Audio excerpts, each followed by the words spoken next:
Halo semuanya, welcome back to YouTube, I'm Winit. Nah, buat para pendengar-pendengar, bagaimanakah kabarnya hari ini? Apakah dalam kondisi yang baik-baik saja? Ya, aku harapkan seperti itu ya. Dan untuk hari ini kita akan update berita Piala Dunia 2022 Qatar. Tapi sebelum kita bahas, pastikan untuk subscribe channel YouTube ini, and don't forget to like, comment, and share. Dan berikut adalah berita selengkapnya.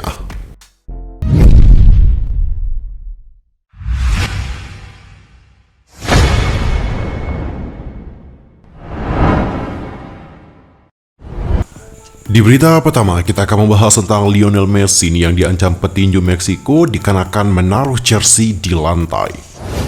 Petinju Meksiko, yakni Canelo Alvarez, menghebohkan jagat Twitter setelah mengancam pesepak bola Argentina, Lionel Messi, yang ia duga telah bertindak tak hormat kepada negaranya. Cuitannya lantas menjadi viral usai Argentina menang 2-0 atas Meksiko dalam laga kedua grup C di Piala Dunia 2022 Qatar yang digelar pada hari Sabtu tanggal 26 November 2022. Nah, seperti yang sudah kalian lihat, ini adalah sebuah video yang beredar di media sosial. Ini menunjukkan momen di mana Messi dan rekan-rekan timnya melakukan selebrasi kemenangan di ruang ganti setelah pertandingan. Messi kemudian duduk dan melepas sepatunya, dan kapten timnas Argentina itu terlihat menendang sebuah jersey Meksiko yang ia letakkan di lantai. Nah, melihat video tersebut, Alvarez pun naik pitam. Dia pun menuliskan lebih lanjut, "Apakah kalian melihat Messi membersihkan lantai dengan jersey dan bendera kita? Ya, lebih baik berdoa kepada Tuhan agar aku tak menemuinya. Seperti saya menghormati Argentina, ia harus menghormati Meksiko. Saya tak bicara soal Argentina secara keseluruhan, melainkan hanya tindakan omong kosong dari Messi." Kemudian pada akhirnya, cuitan Alvarez menarik perhatian banyak fans sepak bola di seluruh dunia. Mereka juga mencoba menjelaskan bahwa Messi hanya mencoba melepas sepatunya dan kakinya tidak sengaja menyentuh jersey Meksiko. Tak sedikit pula ia meminta Alvarez untuk tidak memicu tindakan kekerasan. Namun, Alvarez tetap membela dirinya sendiri dengan mengatakan, "Sejak momen jersey Meksiko ada di lantai, itu sudah merupakan penghinaan." Cuitannya ini pun kemudian ditanggapi oleh rekan tim Messi yang juga merupakan striker Argentina, yakni Sergio Aguero. Adapun untuk Aguero menuliskan, "Tuan Canelo, jangan mencari-cari alasan atau masalah. Sudah jelas Anda tidak tahu apa-apa soal sepak bola dan apa yang terjadi di ruang ganti. Jersey selalu ada di lantai setelah pertandingan akibat keringat. Dan jika Anda lihat dengan baik, dia melakukan gerakan itu untuk melepas sepatu dan tak sengaja menyenggolnya." Selain dari Sergio Aguero, Messi juga mendapatkan pembelaan dari mantan rekan timnya di Barcelona, yakni Fabregas. Sama seperti Aguero, Fabregas menyatakan bahwa Alvarez sama sekali tak tahu cara kerja dalam sebuah ruang ganti sepak bola. Adapun untuk Fabregas menuliskan, "Anda tidak mengenal dia dan Anda tidak memahami cara kerja di ruang ganti atau apapun yang terjadi setelah pertandingan. Semua jersey, bahkan yang kami pakai, diletakkan di lantai dan setelahnya dicuci. Apalagi saat Anda merayakan kemenangan yang penting." Dan bagaimana pendapat kalian mengenai hal yang satu ini? Siapa salah dan siapa yang benar? Dan apakah sudah jelas bagaimana pernyataan ataupun pembelaan dari Aguero dan juga Fabregas? Menurut aku secara pribadi, pernyataan ataupun pembelaan yang dilakukan oleh Fabregas dan juga Aguero sudah jelas dan juga menyatakan segalanya. Dan jika kita perhatikan bagaimana videonya dengan teliti, Messi juga terlihat tidak sengaja menyenggol jersey tersebut. Dalam video yang sudah beredar, Messi tidak terlihat sengaja ataupun menginjak-injak jersey tersebut. Saat itu dia hanya melepaskan sepatunya dan juga memang seperti tidak sengaja menyentuh ataupun menyenggol jersey Meksiko tersebut. Di sisi lain, untuk saat ini Argentina berada di peringkat 3 klasemen grup C dengan 3 poin saja. La Celeste itu tertinggal 1 poin dari Polandia, lawan mereka pada matchday ketiga. Sementara itu, Meksiko menjadi juru kunci klasemen grup C dengan 1 poin saja dan akan berjumpa Arab Saudi pada matchday ketiga.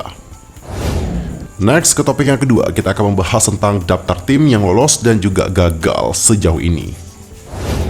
Memasuki separuh fase grup Piala Dunia 2022 Qatar, sejumlah tim sudah menentukan nasibnya.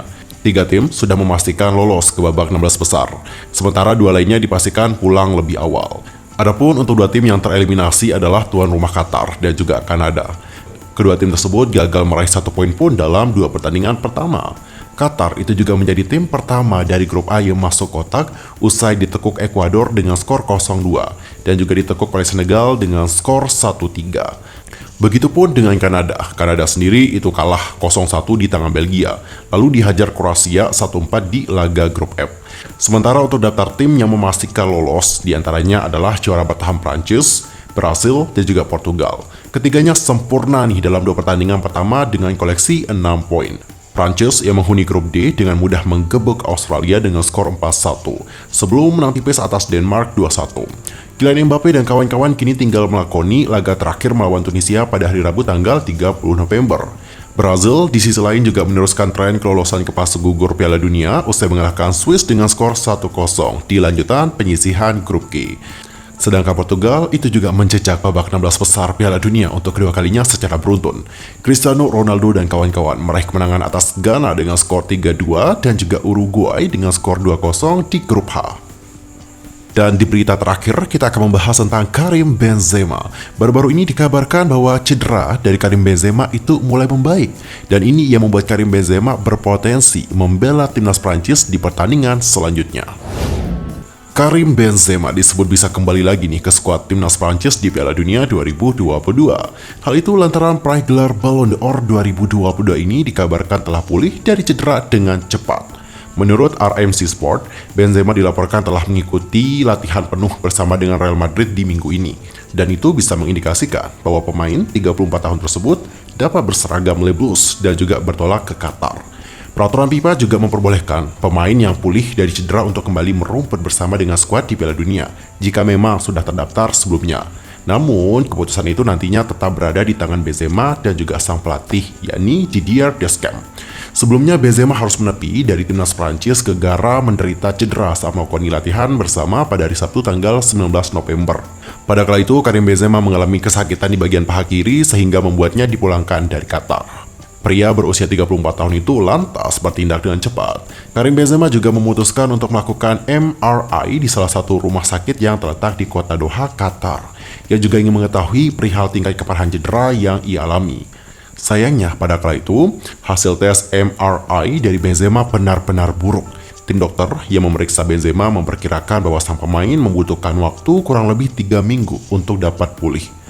Kendati demikian, boleh dibilang nih bahwa performa timnas Prancis tak terpengaruh dengan hilangnya Benzema. Lini depan Armada Deschamps tetap moncer sehingga sukses lolos ke babak selanjutnya dengan menjadi pemuncak klasemen sementara lewat raihan 6 poin.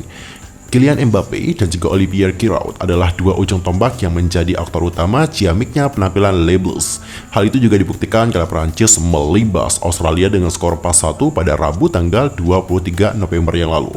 Striker Paris Saint-Germain itu menyumbangkan 1 gol dan penyerang AC Milan tersebut mengemas 2 gol. Di laga kedua, Mbappe lagi-lagi menunjukkan taringnya lewat brace yang dibukukan ke gawang Denmark pada hari Sabtu tanggal 26 November. Dan alhasil, Prancis berhasil membawa balik poin penuh lewat skor 2-1 dan mengunci tiket lolos di babak penyisihan grup. Lalu bagaimana nih ke depannya? Dikarenakan cedera dari Karim Benzema juga mulai membaik. Apakah ini yang akan membuat Karim Benzema dapat membela timnas Prancis? Nanti kita lihat saja bagaimana ke depannya. Intinya yang terbaik saja buat Karim Benzema dan juga timnas Prancis. Well, cukup sekian untuk hari ini, dan buat kalian yang tidak mau ketinggalan informasi apapun, terutama mengenai update perkembangan informasi dari Piala Dunia 2022, langsung saja subscribe channel ini and don't forget to like, comment, and share. Thank you so much. See you next time. Goodbye.